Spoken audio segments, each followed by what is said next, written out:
Die Sprache ist der Schlüssel zur Welt, hat Wilhelm von Humboldt einst gesagt. Und er hat recht. Lassen Sie uns heute gemeinsam eintauchen in die Phänomene der kindlichen Mehrsprachigkeit im Kindergarten, also in den FBBE-Kontext, frühkindliche Bildung, Betreuung und Erziehung. Jedes Kind verfügt von Geburt an über eine genetische Grundausstattung, die es ihm ermöglicht, in den ersten Lebensjahren die Grundlagen seiner Muttersprache weitgehend mühelos zu erwerben. Bereits um das 4. Lebensjahr herum sind die wesentlichen Strukturen der Erstsprache, der Muttersprache oder der L1 in der Regel schon gefestigt. Sprachentwicklung ist jedoch weit mehr als bloße Nachahmung. Kinder eignen sich Sprache aktiv an, in Interaktion und Austausch mit der Umwelt und vor allem immer in der konkreten Situation. Machen wir nun einen kurzen und unvollständigen Streifzug durch wesentliche Bereiche kindlicher Sprachaneignung. Wir beleuchten förderliche Faktoren, wir beleuchten Ansätze zur Sprachbildung und Sprachförderung.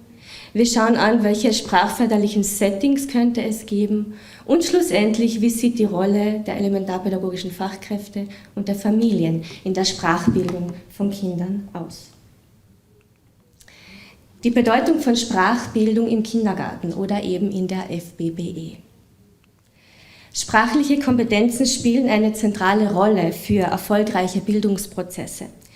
Kinder können sich nur dann aktiv mit den Inhalten im Kindergarten auseinandersetzen und Bildungsangebote gut nutzen, wenn sie in ihrer Gemeinschaft einen sicheren Platz gefunden haben und wenn sie mit Handlungsabläufen vertraut sind und natürlich über die dafür nötigen sprachlichen Mittel verfügen. Sprache ist der Schlüssel zu kindlicher Entwicklung. Kinder lernen ziemlich viel gleichzeitig. Vor welchen Erwerbsaufgaben stehen aber Kinder in der Spracherwerbung? Wir bewegen uns hier auf 4 Ebenen, das sind die ersten 4. Wenn Kinder Sprachen lernen, das wäre in der ersten Ebene die Aussprache, die lautliche Struktur der Sprache. Dann der Wortschatz, die Wortbedeutung, Vokabular zu haben und zu wissen, was die Wörter bedeuten. Dann Morphologie. Morphologie und Syntax in Kombination ergeben schlussendlich Grammatik. Und am Ende sind das pragmatische Fähigkeiten wie Kommunikationsregeln in der Gesprächsführung, Einbezug des sozialen und situativen Kontextes in Situationen, im Gespräch. Mit einem Jahr entwickeln Kinder ihre Sprache von Wörtern hin zu Wortkombinationen und schlussendlich zu ganzen Sätzen. Das beginnt mit da, Ball oder Mama holt. Und dann gibt es diese magische 50-Wörter-Grenze. Also hier gehen dann Kinder wirklich in die aktive Ebene der Sprachanwendung und probieren aus. Wie lernen Kinder Sprachen? Kinder lernen Sprachen ganz ohne bewusste Steuerung. Vollständig, erfolgreich, ohne Auswendiglernen und ohne explizite Anleitung. Frühkindliche Sprachförderung im Kindergarten hat darüber hinaus auch eine zentrale Bedeutung für den Bildungserfolg von Kindern. Sie unterstützt Kinder dabei, bildungssprachlich Kompetenzen aufzubauen, die im frühpädagogischen Kontext, etwa beim Verstehen von Aufgaben, beim Folgen für Geschichten, Inhalte, Erschließen von Bilderbüchern und so weiter und später auch in der Schule, der schriftliche Ausdruck, sind sie unverzichtbar.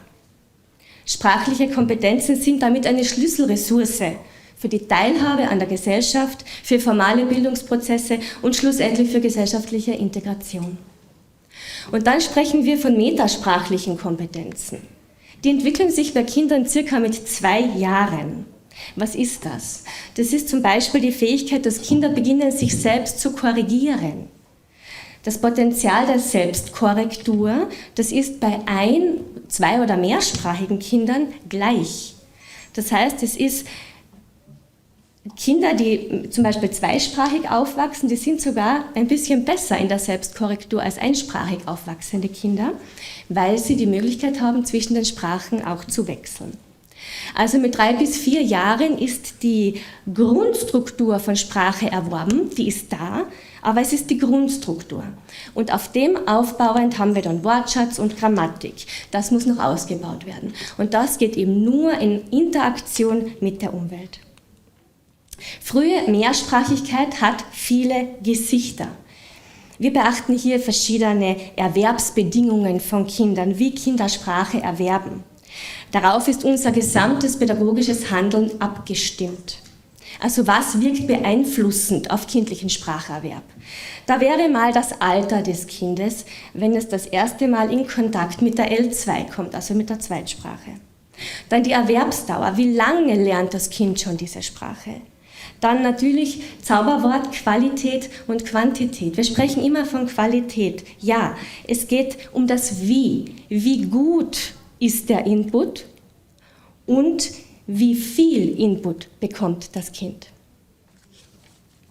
Die Intensität des Sprachgebrauchs ist wichtig. Wo sprechen die Kinder diese Sprache? Nur im Kindergarten oder in der Familie? Je mehr, desto besser. Je mehr Kontakt die Kinder zur zweiten Sprache haben, umso besser. Die Sprachenverteilung und die Art der Vermittlung sind hier ebenfalls zu nennen. Welchen Stellenwert hat die Sprache im Alltag des Kindes? Ist die Sprache lebensweltlich eingebettet? Ist sie lebensweltlich bedeutsam für das Kind? Wie ist das Prestige dieser Sprache? Ist es eine Sprache, die öffentlich gesprochen wird, institutionell gesprochen wird? Ist es die Familiensprache? Und dann zu guter Letzt soziale Faktoren, die auch beeinflussen, wie das Kind zur Sprache eingestellt ist. Ich habe da ein Beispiel für Sie. Nehmen wir jetzt ein Kind her, das mit seinem Erziehungsberechtigten Beispiel Rumänisch spricht. Ja, die Familiensprache ist Rumänisch und das Kind spricht zum Beispiel mit der Mutter Rumänisch und lernt in der Schule Deutsch. Auch die Mutter lernt Deutsch.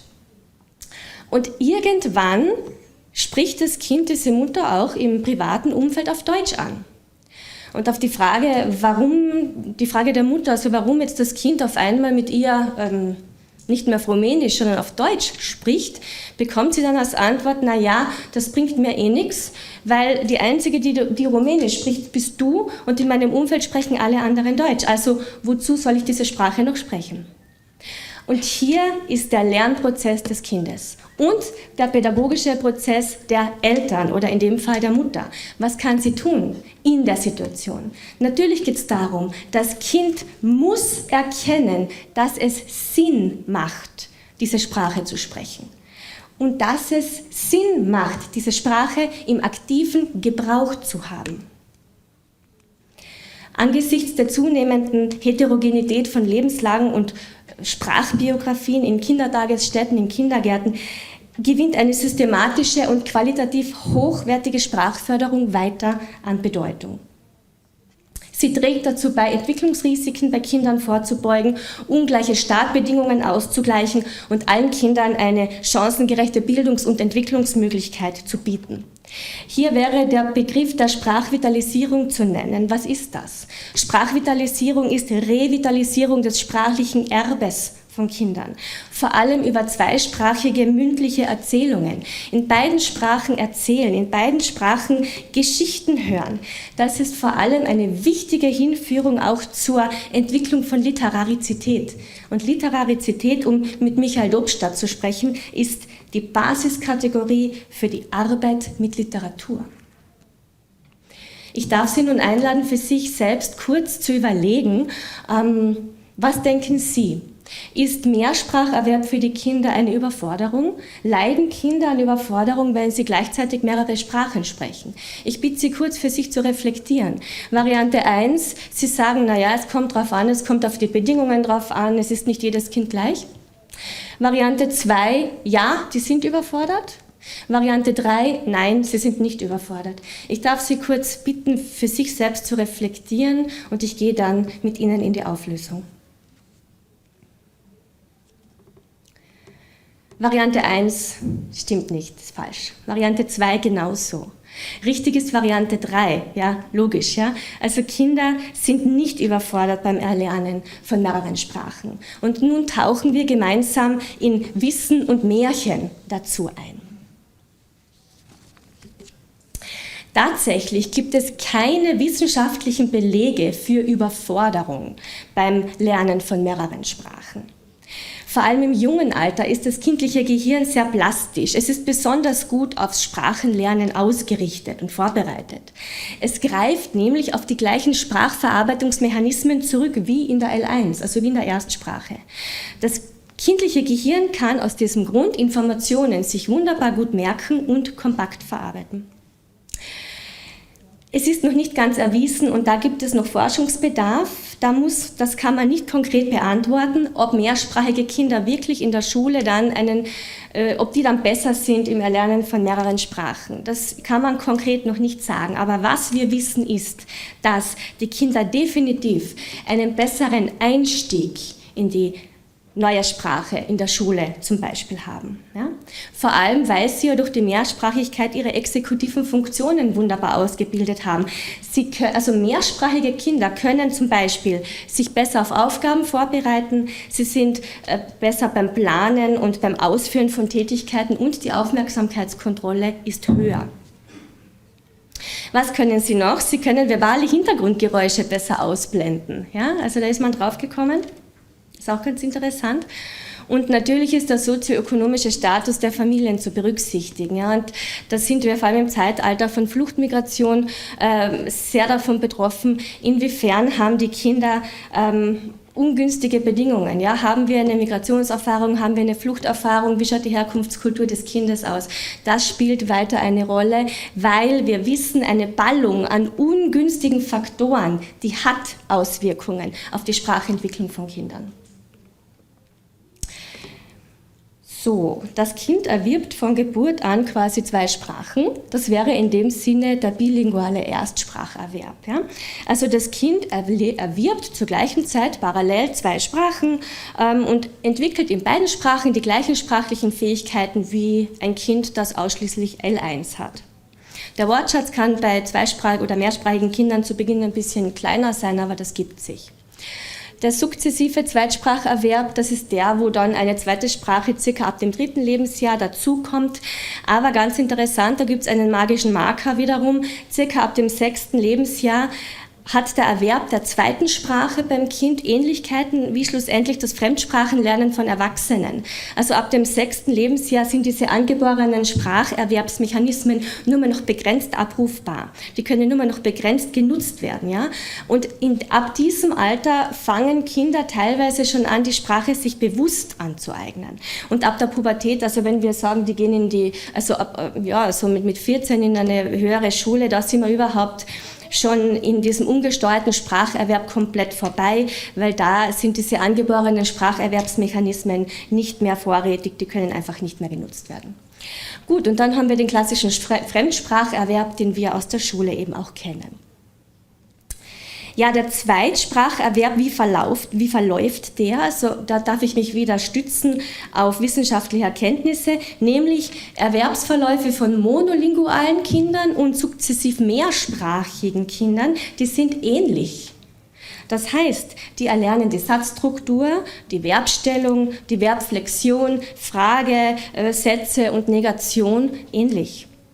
Für mehrere Grammatikbereiche brauchen Sie ein bisschen mehr Zeit. Das wäre zum Beispiel der Bereich von Genus, also die Fälle, Kasus, die Fälle, Genus, der, die, das oder schlussendlich die Präpositionen auf, unter, neben und so weiter. Also das braucht noch Förderung. Sehr oft greifen Kinder beim Erlernen von der L2 auf die Erkenntnisse und Erfahrungen von der L1 zurück. Also nochmal zur Erinnerung, ab dem 1. Lebensjahr sind die Grundstrukturen für die neue Sprache geschaffen. Und was die Kinder jetzt dann brauchen, ist einfach eine authentische Sprachumgebung. Gut, nun kommen wir zu Besonderheiten des Zweitspracherwerbs, zu Phänomenen. Ich habe für Sie hier eine Blume versucht darzustellen. Über das Code-Switching werden wir später noch ganz kurz nachdenken. Ich möchte Ihnen die anderen kurz vorstellen. Da wäre zum Beispiel das Borrowing. Das ist, wenn Kinder sich Einzelworte aus anderen Sprachen quasi ausborgen. Dann haben wir die Übertragung meines Wissens, die ich in der L1 erworben habe, auf die L2. Dann haben wir ein ganz interessantes Phänomen, das vielleicht wirklich die Kolleginnen aus der Praxis nach den Ferien vielleicht erkennen. Wenn die Kinder nach den Ferien nicht mehr so gut Slowenisch reden, wenn sie zurückkommen. Das heißt, die sind über die Ferien zu Hause im einsprachigen familiären Umfeld und kommen dann nach den Ferien wieder und vergessen Wörter, sind sich nicht mehr so sicher in der Syntax und so weiter. Also machen mehr Fehler zum Beispiel. Ja? Und dann das Phänomen der Stagnation ist einfach, wenn der Zweitspracherwerb aus unterschiedlichen Gründen sich nicht mehr weiterentwickelt. Wir sind uns einig, je früher Kinder Sprachen lernen, desto leichter lernen sie und desto schneller lernen sie. Was Kinder brauchen, das ist vielfältiger Sprachinput. Ja? Und wie werden diese erstsprachlichen Ressourcen, die die Kinder haben, von den PädagogInnen bestens genutzt? Ja? Wie werden diese erstsprachlichen Ressourcen in den Alltag gut integriert? Und hier müssen wir an die Eltern denken. Die sind oft verunsichert. Die sind sich oft nicht sicher, macht es Sinn, dass mein Kind gleich eine zweite Sprache dazu lernt. Und hier empfiehlt sich natürlich, und das machen Sie in der Praxis, ich weiß das, ich sage es nur der Vollständigkeit halber dazu, hier empfiehlt sich ein Elterngespräch und im Idealfall bei der Aufnahme in den Kindergarten oder Hort oder in die Schule dann auch einen Fragebogen vielleicht mit den Eltern abzuarbeiten. Noch einmal zur Erinnerung, es geht immer um diese gute Qualität, ja? Um die gute Qualität und die Quantität. Nämlich, wer spricht mit mir? Worüber sprechen wir und wie lange sprechen wir miteinander? Und hier haben wir einen wesentlichen Indikator für Interaktionsqualität. Wir haben natürlich auch Probleme, Herausforderungen beim Erlernen einer zweiten Sprache, also vor welchen Herausforderungen stehen wir? Das wäre zum Beispiel eine mangelnde Motivation, wenn das Kind diese zweite Sprache nicht gerne lernen will, ja, mangelnde Motivation. Oder die Sprache wird ab einem gewissen Punkt für das Kind einfach zu komplex. Im Deutschen wäre das tatsächlich die Verbflexion, die Verbstellung der Genus, Kasus und Numerus. Also das sind wirklich für die Kinder, die zum Beispiel Deutsch als Fremdsprache oder Zweitsprache lernen, große Problemfelder. Wichtig ist aber, dass das Kind sich in seiner L1 gut sicher fühlt, weil wir ja wissen, sie übertragen Kenntnisse aus der L1 in die L2. Probleme für das Kind durch Mehrsprachigkeit gibt es nicht. Was wir aber haben, sind Umfeldbedingungen, die dem Kind Probleme machen. Ja? Das wäre zum Beispiel, wenn der Sprachgebrauch des Kindes nicht den Erwartungen des Umfelds entspricht. Wenn das Kind eine Sprache lernt, die das Umfeld gar nicht haben will, zum Beispiel. Oder wenn Sie sprachliche Normen von der L1 auf die L2 übertragen und dadurch einfach Fehler machen. Ja? Also das wäre so ein Faktor. Oder zum Beispiel, Sie haben Spracherwerbsstörungen, kognitive begrenzte Fähigkeiten oder schlussendlich erschwerte soziokulturelle Umstände. Ja? Ja, was ist wichtig? Das Kind hat ein Kinderrecht auf den Erwerb seiner Erstsprache. Das Kind hat ein Recht darauf, seine sprachliche Identität zu festigen und das im pädagogischen Umfeld über pädagogische Fachkräfte machen zu dürfen. Ja. Englisch alleine reicht nicht mehr. Wir müssen die Wichtigkeit von Mehrsprachigkeit den Kindern so früh wie möglich vermitteln und das durch unsere eigene Haltung pädagogisch vorleben. Sprachfördermaßnahmen im Kindergarten, im Hort oder in der Schule sollen die Ressourcen der Erstsprache, der L1, mit hereinnehmen. Das heißt, wir müssen unsere pädagogische Arbeit immer an den Vorerfahrungen des Kindes ansetzen und an den Bedürfnissen des Kindes ausrichten. Kinder mit Mehrsprachigkeit oder Sprachentwicklungsverzögerungen brauchen gezielte Unterstützung von uns, um ihre Kompetenzen weiter auszubauen. Sprache ist absolut ein verbindendes Element und die Kinder sollen Sprache als verbindendes Element wahrnehmen und erfahren. Mehrsprachige Materialien als Förderung kann man einsetzen, aber da haben wir die Fachleute vor uns, das brauche ich nicht näher ausführen, wie man im Kindergarten, im Hort oder in der Schule attraktiv die Mehrsprachigkeit oder Zweisprachigkeit pädagogisch unterstützen kann. Ich habe da ein paar Beispiele mitgebracht. und möchte mit Ihnen aber schlussendlich auf die Rolle der Fachkräfte eingehen in der Unterstützung der Sprachbildung von Kindern. Das Zauberwort hier ist die Interaktionsqualität. Interaktionsqualität im Kindergarten ist hierbei maßgeblich. Pädagogische Fachkräfte übernehmen dabei eine wesentliche Schlüsselrolle, weil sie gestalten sprachliche Lernumgebung. Sie schaffen Sprechanlässe, sie wirken modellhaft durch ihren eigenen Sprachgebrauch. Und ihr Handeln prägt maßgeblich, wie Kinder Sprache erfahren und welche Ausdrucksmöglichkeiten sie kennenlernen. Das heißt, Fachkräfte bedürfen einer kontinuierlichen Reflexion des eigenen Denkens und Handelns, der Reflexion ihrer eigenen Wertvorstellungen, möglicher Vorurteile und vor allem ist es wichtig, eigene sprachbiografische Ansätze sich anzuschauen und die Sprachbiografie zu reflektieren. Was brauchen Fachkräfte noch? Natürlich brauchen sie Kenntnisse über Bildungsmanuale, sie brauchen Kenntnisse über die Bedeutung von Sprache als Identitätsentwicklung und natürlich brauchen sie auch sprachsystematisches Wissen und Kenntnisse zur lernersprachlichen Entwicklung. Was brauchen zweisprachige FBBE-Einrichtungen generell? Natürlich brauchen wir Fachkräfte, die die zweite Sprache auf C1-Niveau oder höher sprechen, im Idealfall. Ja. Fachkräfte sollten über eine Mehrausbildung in der Zielsprache verfügen. Sie sind ein Potenzial für zweisprachige Kindergärten und es macht Sinn, diese Leute auch in der zweiten Sprache des Kindergartens einfach gut auszubilden. Es ist ein personeller Mehraufwand gefragt, weil wir natürlich Sprachbezugspersonen im Kindergarten brauchen. Schlussendlich müssen sie Sprachkonzepte anwenden, Sprachkonzepte verstehen, worum geht's und Sprachkonzepte schlussendlich auch evaluieren. Ja? Also auch das ist eine große Aufgabe, die sich natürlich auch dann wieder in der Finanzierung dieser Einrichtungen niederschlägt.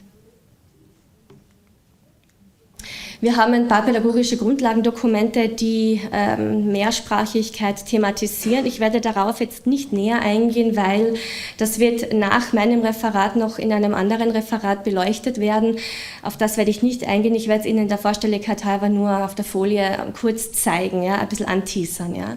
Also es wäre in dem Sinne mal die Paragraph 15a BVG-Vereinbarung. Dann hätten wir in der 15a weiterhin die Sprachförderung der slowenischen Bildungssprache verankert. Wir haben im Kärntner Kinderbildungs- und Betreuungsgesetz diverse Paragraphen, die sich mit Sprachförderung, Sprachbildung und mit Inklusion und Integration durch Sprache auch befassen. Das wären Paragraph 2 und Paragraph 26a. Ganz interessant ist eben, die Anstellungserfordernisse tatsächlich für spezifische Fachkräfte mit den notwendigen Kompetenzen auszustatten in zwei- oder mehrsprachigen Kindergärten ist im Gesetz offen. Also was braucht es? Wir brauchen sprachpädagogische, gute, geprüfte, durchgängige Konzepte. Wir brauchen Konzepte, die überprüft und evaluiert sind. Kann das Team mit dem jeweiligen sprachpädagogischen Konzept gut umgehen? Und dann natürlich Entlohnungsschemata für Mehraufwand. Das wäre auch anzuschauen. Das sind noch andere Bildungsmanuale, die wir in Österreich verpflichtend umsetzen. Sie alle haben als Quintessenz den Schwerpunkt in der kontinuierlichen Sprachförderung und in der Wertschätzung der Erstsprache. Gut, nun werde ich darauf mit Ihnen jetzt nicht ins Detail eingehen. Ich möchte Ihnen nur kurz Ansätze präsentieren der Sprachbildung und Sprachförderung von Kindern. Wie kann man das im Kindergarten gut umsetzen oder nicht nur Kindergarten, auch Schule, Nachmittagsbetreuung, wo auch immer. Das wäre auf der einen Seite die Immersion, also dieses Sprachbad. Das Kind badet in dieser neuen fremden Sprache, taucht vollständig in die Zielsprache quasi ein und anstatt Grammatik und Vokabeln isoliert zu lernen, erwerben die Kinder diese neue Sprache ähnlich wie ihre Muttersprache durch kontinuierliche alltagsbegleitende Kommunikation. Also die Sprache wird dabei nicht übersetzt, sondern sie wird authentisch in der Situation erlebt. Vom didaktischen Konzept her und mit der Umsetzung im Kindergarten schaut so aus, Kinder bekommen diese Sprache nicht über Form und Struktur vermittelt, sondern über Inhalte und Handlungen, also wieder handlungsgeleitete Ansätze. Die Umsetzung im Kindergarten schaut so aus, dass die Fachkräfte die Zielsprache konsequent im Alltag einsetzen und nicht parallel in der Erstsprache reden, sondern dass sie die Zielsprache wirklich konsequent einsetzen. Als Gegenteil dazu haben wir die Submersion. Die Submersion ist das Untertauchen, also das Sink-or-Swim-Prinzip, Swing-or-Drown-Prinzip. Ja? Also die Submersion ist sicher sinnvoll als Ergänzung einzusetzen zur Immersion, aber als durchgängiges Sprachmodell ist es nicht zu empfehlen, weil wir dadurch das Kind verlieren, weil das Kind in der neuen Sprache versinkt, weil es didaktisch nicht begleitet wird. Submersion kann man sich so vorstellen, dass die Kinder einfach, wenn es neu in der Kita-Gruppe ankommt oder in der Kindergartengruppe, hineintaucht in die Sprache, ohne sprachpädagogische Begleitung, wie bei einer Immersion zum Beispiel. Das kann man dann zum Beispiel gut einsetzen, wenn die Kinder die Gruppe neu erfahren. Aber dann parallel natürlich sofort die Immersion oder welches Konzept auch immer sie verfolgen, dann dazu zu holen. Ja? Weil da habe ich das Risiko ganz stark, dass die Kinder sprachlich überfordert werden, dass die Kinder die Sachen nicht verstehen und dass ich das Kind verliere, weil es sich sozial ausgeschlossen fühlt. Als nächstes Modell das Code-Switching. Das ist etwas, das habe ich heute auch beim Empfang schon wieder mitbekommen. Das ist, je nachdem, welche Person, das personenbezogene Sprachenwechseln, ja, oder das Sprachenwechseln innerhalb eines Satzes oder das Sprachenwechseln innerhalb eines Gesprächs, je nachdem, welche Person vor mir steht, ja. Also dieses Code-Switching ist etwas, auch im Kindergarten kann man sich das so vorstellen, die Pädagogin spricht mit dem Kind auf Slowenisch, dreht sich um und hat hinten das deutschsprachige Kind und redet Deutsch weiter, dreht sich wieder um und spricht dort ein Bosnisch. Also das ist Code-Switching, weil einfach je nach Adressat zum Beispiel eine andere Sprache gebraucht wird. Wo Code-switchen wir noch? Das ist auch ganz interessant und da merkt man wiederum, wie intensiv Sprache und Emotion zusammenhängen. Mehrsprachige Kinder Code-switchen dann erstens, wenn Adressaten wechseln, okay, das haben wir besprochen. Nummer 2, wenn sie Gefühle ausdrücken, ja, also wenn es um die Emotion geht. Die L1 ist immer die Emotionssprache. Das heißt, da wird auf einmal gewechselt. Also wenn Sie im Kindergarten ein Kind haben, das aufgebracht ist und weint, wird es Sie wahrscheinlich in seiner Erstsprache ansprechen. Und nicht, zum Beispiel, wenn Deutsch die Zweitsprache ist, nicht auf Deutsch, sondern eben auf Slowenisch. Oder wenn wir ein Wort nicht wissen, entlehnen wir dieses Wort von der anderen Sprache. Und da wären wir wieder beim Borrowing. Ja, das haben wir in dieser Blume schon mal gehabt. Ja. Also das wäre zu Code-Switching. Der One-Person, One-Language-Ansatz ist Ihnen wahrscheinlich auch bekannt. Eine Person, eine Sprache, das kann ein Konzept auch für Familien sein, dass Familien untereinander sagen, okay, du sprichst Deutsch, ich spreche Slowenisch und die Oma spricht von mir aus Russisch zum Beispiel, ja, und das ziehen wir durch.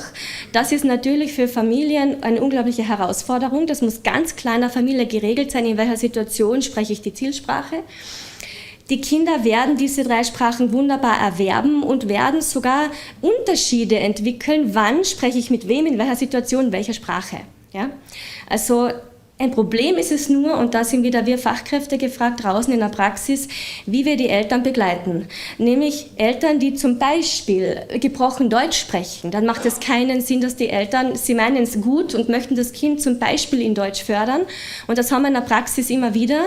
Und die reden dann zu Hause mit dem Kind ein fehlerhaftes Deutsch. Ja? Und da liegt es an uns als Fachkräften zu sagen, bitte nein, die Erstsprache auch zu Hause, weil die Erstsprache ist das Fundament für jede weitere Sprache.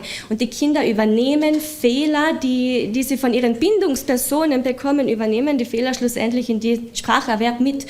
Und das wollen wir ja verhindern. Ne? Deswegen immer die Familien gut bestärken, darin in ihren Erstsprachen zu sprechen. Und das Translanguaging ist auch ein alternativerer Ansatz, der so diese traditionelle Sichtweise auf Mehrsprachigkeit in Frage stellt und neue Wege eröffnet, mit Mehrsprachigkeit umzugehen. Genau.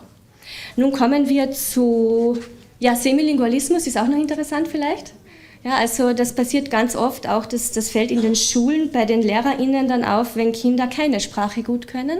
Wenn sie sowohl in der L1 als auch in der L2 im elementaren Bildungsalter zu wenig Förderung bekommen haben, dann können sie diesen Grundstock nicht mehr aufholen. Und das ist dann quasi so Sprachdefizite, die dann in beiden Sprachen hervorkommen. Aber bitte das nicht zu verwechseln mit diesem translingualen Sprachverhalten von Kindern.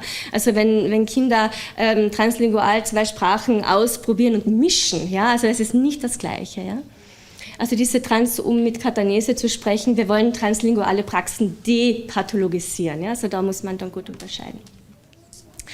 Literacy-Ansätze kennen Sie, also Literacy lässt sich jetzt vom Englischen aufs Deutsche nicht so leicht übersetzen. Es geht einfach darum, dass es um Lese-, Erzähl- und Schriftkultur geht und dass wir im Kindergarten, im Hort, in der Schule, wo auch immer, die Kinder dabei unterstützen, dieses gesamte Spektrum an Kompetenzen eng zu verbinden und daraus zu lernen. Und hier ist ein wesentlicher Begriff, das Scaffolding, ja, den möchte ich Ihnen noch näher bringen, der ist interessant. Scaffolding ist tatsächlich ein Bildungsprinzip. Ja? Scaffolding vom Wort Gerüst. Ja? Also wir haben da in diesem Sinne Kind-Kind-Unterstützung oder Kind-Erwachsenen-Unterstützung in diesem Gerüst des Sprachenlernens. Wie machen wir das? Wir wiederholen als Fachkräfte, wir paraphrasieren, wir erklären, wir vervollständigen Sätze, wir korrigieren, das ist in Ordnung zu korrigieren, wertschätzendes Korrigieren und wir kontextualisieren Sprache. Und das geht über Mimik, Gestik, über Erklärungen, über Bilder, über Intonation und so weiter. In der alltagsintegrierten Sprachbildung wird das umgesetzt. Also für die gesamte Dauer des Kindes in der Einrichtung werden wir versuchen, tunlichst in den Zielsprachen der Kinder zu sprechen. Und die Grundprinzipien sehen Sie hier. Das ist mal diese Ganzheitlichkeit ja im gesamten Bildungsalltag des Kindes, in der Allgegenwärtigkeit der Situation und immer entlang der Lebenswelten und Lebenswirklichkeiten von Kindern. Hier möchte ich noch mit Ihnen kurz darüber sprechen, wie wichtig Wiederholungen sind. Wiederholungen sind für die Kinder und vor allem auch dieser Dialog, das sind ganz, ganz wichtige Indikatoren für Interaktionsqualität. Da geht es darum, dass wir durch Wiederholung lernen, im Dialog lernen, durch Frage-Antwort-Praxen lernen, Kinder lernen so dialogisch mit uns zu kommunizieren. Und vor allem dieses korrigierende Feedback ist völlig in Ordnung. Ich erlebe immer wieder draußen Kolleginnen, die sagen, ich traue mich das Kind nicht zu korrigieren. Das ist möglich, auf alle Fälle in einer wertschätzenden Art und Weise, den Satz nochmal in korrekter Form zu wiederholen, ohne das Kind bloßzustellen. Das ist absolut in Ordnung und wichtig. Ja? Genau. Zu guter Letzt, und dann bin ich schon fertig, die Rolle der Familien ist nicht zu unterschätzen. Wir wissen das auch aus der Forschung, wie wichtig die Familien sind, dass die mit uns an einem Strang ziehen, weil vor allem auch Eltern wichtige Informationen liefern über die Spracherfahrungen von den Kindern, über das Sprachhandeln und ihre bisher gemachten Erfahrungen. Ja? Und gleichzeitig können wir die Eltern auch ganz wichtig informieren, einladen und immer aktualisieren mit neuem Erkenntnisstand. Sprache und Sprachenlernen gehen immer einher mit Beziehungen und mit Bindung. Die emotionale Bewertung von Sprechanlässen und die Hingezogenheit zur Fachkraft, die die jeweilige Sprache spricht, die unterstützt den Spracherfolg des Kindes. Und am Ende möchte ich Ihnen als Takeaway 4 Reflexionsfragen mitgeben, die Sie einladen sollen, in Ihre eigene Sprachbiografie einzutauchen und für sich selbst zu reflektieren, wie habe ich meine Sprache oder Sprachen gelernt, welche Umfeldbedingungen hat es gegeben, wer hat mich positiv unterstützt, wer war an meiner Seite. Und ich danke Ihnen für die Möglichkeit, mit Ihnen in den Diskurs zu treten.